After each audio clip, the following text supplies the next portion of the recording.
Hello aspirant, welcome back to my channel UPSC aspirants. आप सब कैसे हैं? आई होप सब अच्छे होंगे एंड अपना 100% दे रहे होंगे।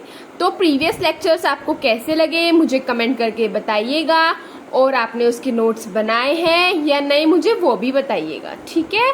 और आई होप आपको लेक्चर्स अच्छे लग रहे होंगे, आपके लिए हेल्पफुल होंगे और आपके एग्जाम्स में भी ये आपको बहुत हेल्प करेंगे। तो प्रीवियस लेक्चर्स में हमने अपना दिल्ली सल्तनत वाला पार्ट कंप्लीट कर लिया था। जो आज का टॉपिक रहेगा वो रहेगा हमारा मुगल्स के बारे में पढ़ना। वो कैसे इंडिया आए, उसके बाद मुगल्स के अंदर कौन कौन से रूलर्स थे, क्या एडमिनिस्ट्रेशन था, क्या पॉलिसीज थी, क्या रीजनल रिफॉर्म्स थे, हम सब कुछ इसमें पढ़ेंगे।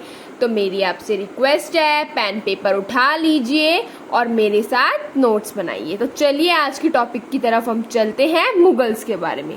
देखिए, मुगल्स केम फ्रॉम मोंगल्स से जो थे वो मुगल्स आए थे। अब इधर थोड़ा सा ना मैं आपको ब्रीफ बताऊंगी बस कि इंडिया में जो है मुस्लिम्स की, मुगल्स की एंट्री कैसे हुई। उसके बाद हम प्रॉपर रूलर्स के बारे में और इन सब चीज के बारे में पढ़ेंगे, ठीक है। अब देखिए, जो मोहम्मद बाबर थे ना, उनके फादर कौन थे? जाहिर उद्दीन। कौन थे? जाहिर उद्दीन थे। और उनके फादर क्या करते थे? उनका ऑक्यूपेशन क्या था? Governor of फरागना। गवर्नर थे कहाँ के? फरागना के गवर्नर थे। कब बन गए थे? मात्र 12 साल की उम्र में, at the age of 12 years only. फिर उन्होंने क्या किया था? Annexed Samarkand and he got it, ठीक है। समरकांड को एनेक्स करने की कोशिश करी, जीत गए वो, फतेह हासिल पा ली उस पे।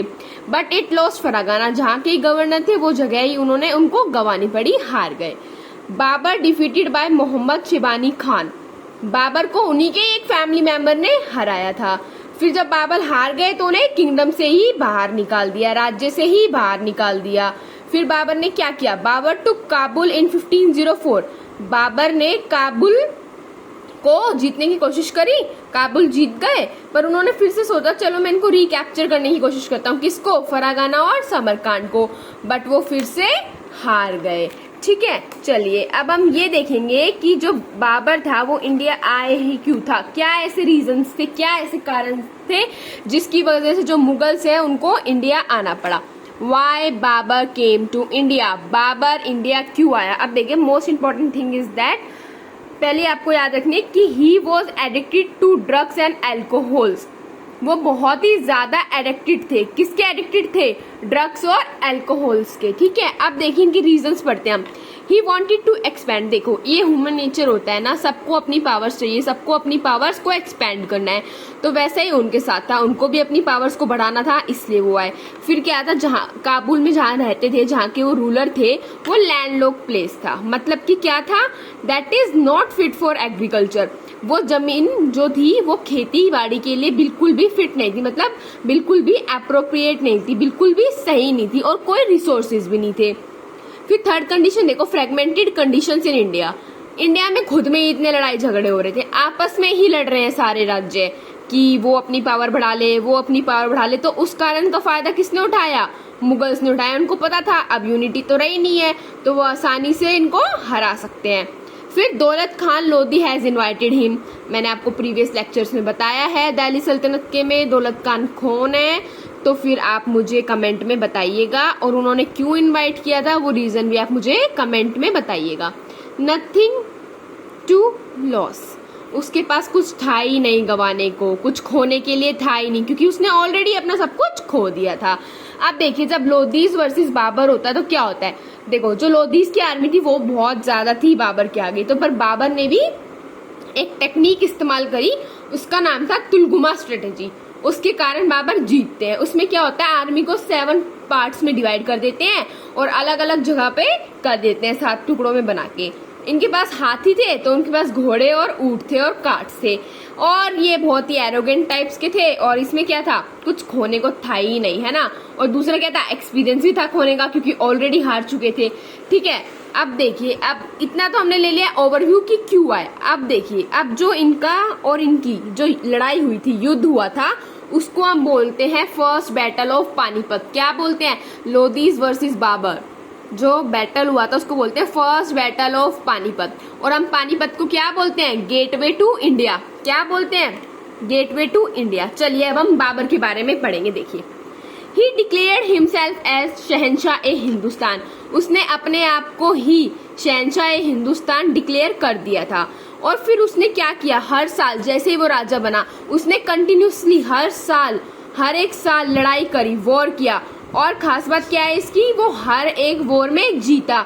एक भी ऐसा वॉर नहीं था जिसमें वो हारा। आप देखो, सबसे पहला जो बैटल किया फिर उसने कौन सा किया, 1526 में, वो था बैटल ऑफ पानीपत। कौन सा battle of Panipat, first battle of Panipat. किसके बीच में हुआ था, लोधीज और बाबर के बीच में हुआ था। फिर next year, very next year 27 में कौन सा बैटल किया, बैटल ऑफ खानवा। कौन सा, खानवा। किसके अगेंस्ट में किया था, राणा संगा के अगेंस्ट में। अब देखिए, अगर राणा संगा के पास जो उसकी पहले जैसी आर्मी होती, उसकी आर्मी बहुत ज्यादा बड़ी थी, बहुत स्ट्रांग थी, और जितने भी रिमेनिंग लोधीज थे उन्होंने भी ज्वाइन कर रखा था, और जो कुछ राजपूत थे उन्होंने भी ज्वाइन कर रखा था। पर पता नहीं उस मोमेंट पे क्या हुआ, सबने उसको लड़ने से मना कर दिया, तो राणा संगा सिर्फ अकेला बच गया। तो ऑब्वियस बात है उसको हारना ही था बाबर से, तो राणा संगा हार गया। फिर उसी के नेक्स्ट ईयर 28 में एक और लड़ाई हुई, एक और युद्ध हुआ। कौन सा, बैटल ऑफ चंदेरी का। और उसमें वो किसके अगेंस्ट थे, मेदिनी राय खिलजी के अगेंस्ट थे। किसके, मेदिनी राय खिलजी के अगेंस्ट थे। ये जितने भी मैं आपको बैटल्स बता रही हूँ उनके बैटल्स और ये बहुत इंपॉर्टेंट है, प्री में से डायरेक्ट क्वेश्चंस बनते हैं, तो अच्छी तरह याद कर लीजिएगा। फिर 29 में देखिए बैटल ऑफ घाघरा हुआ। कौन सा बैटल, बैटल ऑफ घाघरा। और वो किसके अगेंस्ट था, रिमेनिंग लोधीज के अगेंस्ट। ठीक है, उन्होंने 4 साल युद्ध लड़े, चारों के चारों युद्ध जीते। पर क्या हुआ, अनफॉर्चुनेटली 1530 में उनकी मृत्यु हो गई, बाबर डाइड, बाबर मर गए। अब देखिए, जो बाबर था उसको कहाँ दफनाया गया था वो देखते हैं हम। Babur was buried in Kabul. Babur की जो वो थी, कब्र थी, उसको कहाँ दफनाया था, काबुल के अंदर। और जो उसकी टॉम थी उसको क्या नाम दिया था, बाग ए बाबरी। क्या नाम दिया था, बाग ए बाबरी। और वो कौन सी स्टाइल ऑफ आर्किटेक्चर था, 4 बाग स्टाइल। कौन सा, 4 बाग।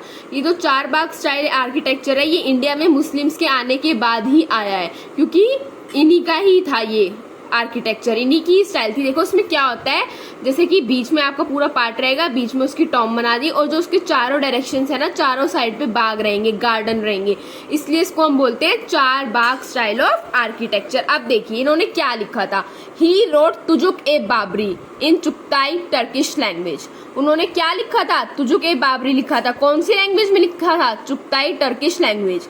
और जब इनका शासनकाल चल रहा था, जब इनका टाइम पीरियड चल रहा था, जिस टाइम पे रूल कर रहे थे, उस टाइम पे 2 बहुत स्ट्रॉन्ग रूलर थे। वो कौन था, केडीआर। केडीआर की फुल फॉर्म आप मुझे कमेंट में बताना, ये मैंने आपको विजयनगर और बहमनी किंगडम में पढ़ाया है। और फर्स्ट कौन था, राणा संगा। ये 2 बहुत ही ज्यादा स्ट्रॉन्ग थे। ठीक है, अब बाबर की कहानी यही खत्म हो गई। अब कौन आता है, अब आएंगे इनके बेटे हुमायूं। कौन आएगा, हुमायूं। अब देखिए, जब हुमायूं आए है ना, जब हुमायूं राजा बने तो उनके सामने 2 बड़ी प्रॉब्लम थी। एक प्रॉब्लम क्या थी, सबसे बड़ी पैसों की problem, financial problems, because of all the Wars. क्योंकि इससे पहले जितने भी युद्ध लड़े, अब ऐसे तो है नहीं फ्री में हो जाते होंगे बैटल, उसमें भी तो पैसा लगता है, तो उसकी वजह से इनके फाइनेंशियल प्रॉब्लम्स थी। फिर क्या थी, इनकी फैमिली प्रॉब्लम्स थी। कौन थे इनकी फैमिली प्रॉब्लम्स, इन्हीं के भाई, क्योंकि इनके भाई को डाइजेस्ट नहीं हो रही थी ये बात कि हुमायूं जो है वो राजा बन गए। अब वो हुमायूं को मारना चाहते थे, पर हुमायूं ने फिर भी उनको बराबर बराबर का राज्य सौंप दिया। जैसे कि जो मिर्जा अक्सारी हैं उनको क्या मिला, संभल मिला। जो हिंदल थे उनको क्या मिला, अलवर मिला। और जो कमकरन थे उनको क्या मिला, काबुल मिला। और जो कमकरन ही है ना, वो आगे जाके हुमायूं को मारने की कोशिश भी करेंगे, और जो हुमायूं के बेटे थे अकबर, उनको मारने की भी कोशिश करेंगे। ठीक है, ब्रदर्स वॉज नॉट हैप्पी। ठीक है, ह्यूमन नेचर है, जिसको जितना मिल जाए वो खुश रहता ही नहीं है। तो ब्रदर्स थे वो बिल्कुल नाखुश थे और उन्होंने उनको मारने की कोशिश करी। ठीक है, ये तो हुमायूं के साथ हो रहा था उस टाइम पीरियड में। और उस टाइम पीरियड में रीजनल पावर्स कौन सी थी जो उस रीजन में उसको रूल कर रही थी। देखो, पहली तो थी मुजफ्फरी डायनेस्टी। ठीक है, उसमें कौन था, बहादुर शाह था। अब बहादुर शाह वर्सेस पोर्तुगीज हुआ। अब पोर्तुगीज देखिए, आपको पता है, मैं आगे बताऊंगी इसमें, पोर्तुगीज ने अपने आप को पानी में बहुत ज्यादा स्ट्रांग बना लिया था कि पानी में उन्हें कोई हरा ही नहीं सकता है। तो वो जानबूझ को वो बैटल कहाँ तक लेके गए, सी तक लेके गए, कहाँ तक, समुद्र तक लेके गए। और उस टाइम पे किसकी मृत्यु हो गई, बहादुर शाह की मृत्यु हो गई। दूसरी चल रही थी सूर डायनेस्टी। अब देखिए सूर डायनेस्टी के अंदर कौन था, शेर शाह सूरी, SSS। इनके बारे में हम पढ़ेंगे। ये हुमायूं के टाइम पीरियड के अंदर ही है, अंतरकाल, उसी टाइम पीरियड के अंदर क्या क्या चल रहा था। और रियल नेम क्या था इनका, फारिद खान था। ठीक है, किसका, शेर शाह सूरी का। हिज फादर वो स्मॉल जागीरदार, इनके फादर एक छोटे से जागीरदार थे। कहाँ पे थे? जौनपुर में थे। ये अफगान के थे और ये कहाँ से रूल कर रहे थे? ये रूल कर रहे थे बिहार से। कहाँ से रूल कर रहे थे? बिहार से रूल कर रहे थे। अब देखिए फिर क्या होता है हुमायूं और शेरशाह के बीच में। देखते हैं। देखिए हुमायूं जो है वो मालवा रीजन में कर रहा था और जो शेरशाह है वो कहाँ से कर रहा था? बिहार में कर रहा था। उसने अपनी आर्मी को बहुत स्ट्रॉन्ग बना लिया था। फिर उसने बहादुर शाह से ही बात करी थी, दोनों ने हाथ मिला लेते कि हम मिलके हरा देंगे और किस पे? बंगाल पे कब्जा कर लेंगे, क्योंकि ये लोग बंगाल में बहुत इंटरेस्टेड थे, क्योंकि बंगाल एक रिच प्रोविंस है। ये मैं आपको आगे मॉडर्न हिस्ट्री में बताऊंगी क्यों है ये रिच प्रोविंस। फिर देखिए जो हुमायूं था also wanted to take Bengal, ठीक है, उसको भी बंगाल चाहिए था क्योंकि वहां का ट्रेड बहुत अच्छा था। ट्रेड अच्छा होता था तो वहां की इकोनॉमी भी स्ट्रांग थी और उससे आर्मी भी स्ट्रांग थी। और दूसरी बात क्या था? उनको उनके प्लान के बारे में पता चल गया था। तो देखिए अब क्या हुआ है। Chunar fort is guided by son of Shershah. जो चुनार फोर्ट है ना उसको कौन गाइड कर रहा था? वो किसके निगरानी में था? शेरशाह के बेटे की निगरानी में था। अब ये बात किसको पता चल गई? हुमायूं को। तो हुमायूं ने क्या किया? Humayun besieged this fort. Humayun ने उस फोर्ट को अपने कब्जे में ले लिया, चारों तरफ घेराबंदी बना ली अपने ही आर्मी के द्वारा। And son was defeated, son को हरा दिया गया। फिर क्या किया? He started moving towards Bengal. उन्होंने बंगाल की तरफ मूव करना स्टार्ट कर दिया। सोचा अब धीरे धीरे वहां जाते हैं, वहां के राजा को हराएंगे और फिर वहां पे भी हम अपना कब्जा कर लेंगे। अब देखिए फिर क्या हुआ। 1539 में बैटल ऑफ चौसा हुआ। जो बैटल ऑफ चौसा था वो हुमायूं के बीच में हुआ था और शेरशाह के बीच में हुआ था, ठीक है। उसमें शेरशाह ने हुमायूं को हरा दिया था। तो जो भिष्टी था ना, वाटर कैरियर, ठीक है, जो नाव वगैरह चलाते हैं ना भिष्टी, उन्होंने हुमायूं को बचाया था, ठीक है। अब हुमायूं यहाँ से बच गए। फिर क्या हुआ? इसके बाद हुमायूं को कोई सपोर्ट नहीं मिला तो उसकी next year, very next year एक और बैटल हुआ 1540 में, बैटल ऑफ कन्नौज। उसमें वो शेरशाह से फिर हार गए। अब क्या हुआ? ये टाइम तो चल ही रहा था, इतना वो हार रहे थे। इतने में उनके भाई ने प्लानिंग करी। कौन से ने? कमरान ने, ठीक है। कमरान ने क्या प्लानिंग करी कि इसको मार देते हैं। अब ये बात हुमायूं को पता चल गई तो हुमायूं वहां से भाग ही गए। हुमायूं ने वो जगह ही छोड़ दी। आई होप आपको ये हुमायूं वाले दोनों पेजेस जो है वो भी अच्छे से क्लियर हो गए होंगे। अब हम चलते हैं नेक्स्ट पेज पे। क्या हुआ? अब देखिए बिटवीन 1540 टू 55 में क्या हुआ? हुमायूं ने अपनी ग्रेटेस्ट स्ट्रेंथ दिखाई, बहुत ज्यादा स्ट्रेंथ। अब देखिए हुमायूं सोच रहा था इतना लड़ाई दंगा हो गया, सब कुछ हो गया, राज्य भी चला गया, कुछ नहीं है, तो अब थोड़ा प्यार मोहब्बत कर लेते हैं। तो फिर क्या हुआ? He married Hamida Bano Begum. उन्होंने किससे शादी करी? हामिदा बानो बेगम से, जिन्होंने किसको जन्म दिया? उनके बेटे को। क्या नाम था? अकबर। कहाँ दिया? राना ऑफ अमरकोट के अंदर, ठीक है। उसके बाद वो कहाँ चले गए? ईरान चले गए, शाह तामशक की, जहाँ पे वो रूल कर रहे थे। उन्होंने हुमायूं को बहुत हेल्प किया, ठीक है। फिर क्या हुआ? जो कमरान, उन्होंने जो अकबर है, ठीक है, वो बहुत छोटे थे उस टाइम पे, उनको किडनैप करने की कोशिश करी और किडनैप भी कर ही लिया था।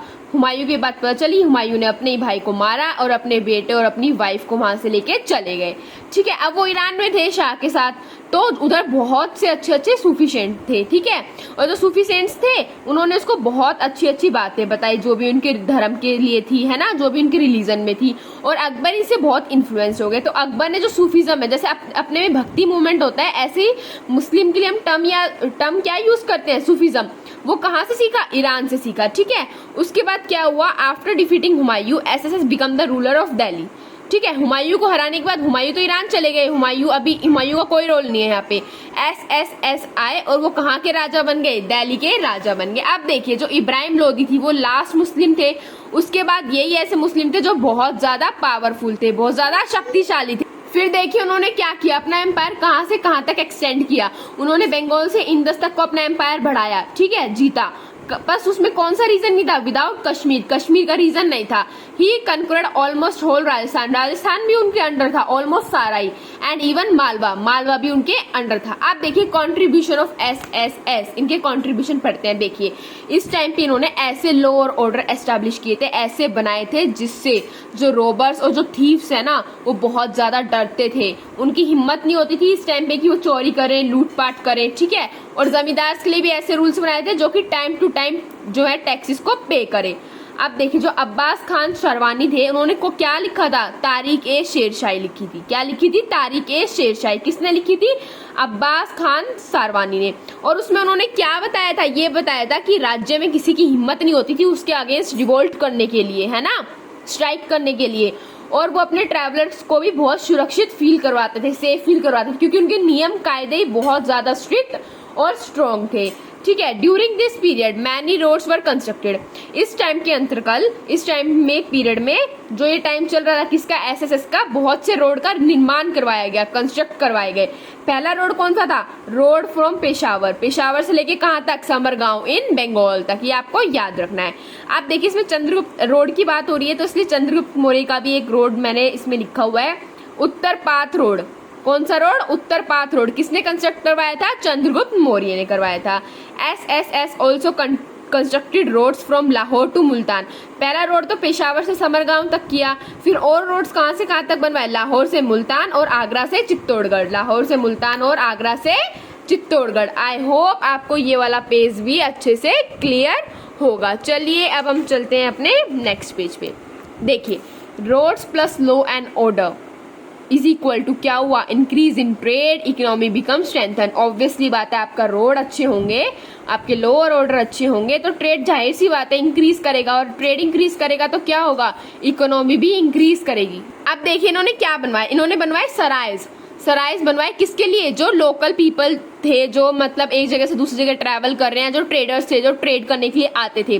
सराइज का मतलब क्या था, जैसे अभी हमारे लिए होटल्स वगैरह बनते हैं ना, ऐसे उस टाइम पे सराइज थे। कैन स्पेंड द नाइट, अपनी रात वहां गुजार सकते हैं, सो सकते हैं, और उनको वहां पे खाना भी मिलेगा।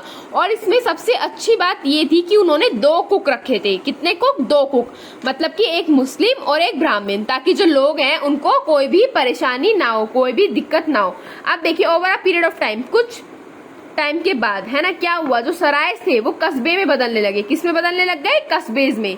कस्बा, जो कस्बा होता है ना, ये जो शहर है उससे छोटा होता है कस्बा। फिर धीरे धीरे डेवलपमेंट होता रहा, तो जो कस्बा था वो क्या बनने लग गया, सिटी बनने लग गया। क्या बनने लग गया, शहर बनने लग गए। अब देखिए, efficient postal system during time of SSS. Postal system एकदम एफिशिएंट था, अप टू द मार्क था। फिर क्या हुआ, स्टैंडर्डाइजेशन ऑफ करेंसी हुई, करेंसी का निर्माण हुआ, और क्या इंट्रोड्यूस किया गया, रुपया। क्या इंट्रोड्यूस किया गया, रुपया। 1 रुपया किसके बराबर था, 178 ग्रेन्स के बराबर। किसके बराबर था, 178 ग्रेन्स के बराबर। और जो एसएसएस थे उन्होंने 5 साल रूल किया, 540 से 45 तक। अब देखिए, अभी देखिए कलिंगजार है, ठीक है, यहाँ पे ये फोर्ट है, इसके बाहर सब बैठे थे एसएसएस और उसके मंत्री वगैरह सब कुछ वहां पे बैठे थे। और जो फिर क्या हुआ, एकदम से वहां पे गन पाउडर जो था उनके पास वो एकदम से ब्लास्ट हो गया, तो सबकी मौत हो गई, सब मर गए। और वहां पे जो टॉम है एसएस का, वो कहाँ पे सिचुएटेड है, साराराम बिहार के अंदर सिचुएटेड है। ठीक है, आप देखते हैं इन्होंने और क्या क्या बनवाया। किला ए कुन्हा मॉस्क्यू बनवाया, ठीक है, किसने, एसएसएस ने बनवाया। Octagonal shape building that is Shergarh, उन्होंने एक ऑक्टागनल शेप बिल्डिंग बनवाई। ठीक है, ऑक्टागन होता है ना जो, उसी की शेप का 8 साइड वाला, उसका नाम क्या रखा, शेरगढ़ रखा। क्या नाम रखा, शेरगढ़ रखा। आप देखिए जब इनकी मृत्यु हो गई थी एसएसएस की, तो कौन आया, इस्लाम शाह सूरी आए। उन्होंने कुछ टाइम तक राज्य किया, पर एक सिविल वॉर हुआ, ठीक है, और हुमायूं को ये बात पता चल गई। हुमायूं वापिस आए, हुमायूं ने उनको हरा दिया, और वो दिल्ली के रूलर अगेन, है ना, he became the ruler again, है ना, वो दिल्ली के दोबारा से रूलर बन गए। कब, 1530 में। कब, 1530 में। अब देखिए जो उन्होंने शेरगढ़ बनवाया था ना, हुमायूं ने क्या किया, उसको लाइब्रेरी में कन्वर्ट करवा दिया। किस में कन्वर्ट करवा दिया, लाइब्रेरी में। पर हुमायूं को क्या पता था कि वो लाइब्रेरी अपनी ही मृत्यु के लिए बनवा रहे हैं, क्योंकि फिर क्या हुआ, लाइब्रेरी में कन्वर्ट हो गया ना, उसके बाद वो स्टेयर्स से गिर गए। ठीक है, जो लाइब्रेरी की स्टेयर्स थी ना, ही फेल डाउन, और वो तभी की तरह ऑन द स्पॉट उनकी मृत्यु हो गई, ही डाइड। उसकी डेथ के बाद कौन आते हैं, अकबर आते हैं। कौन आते हैं, अकबर आते हैं। ठीक है, आई होप आपको ये वाला पेज भी शेरशाह के बारे में सब कुछ क्लियर होगा। अब देखिए हमारा जो कल का टॉपिक रहेगा वो रहेगा अकबर। कल मैं आपको अकबर के बारे में पढ़ाऊंगी। आज के लिए इतना ही। आई होप आपने नोट्स बनाए होंगे, वीडियो को एंजॉय किया होगा। So bye, tata, take care, have a nice day.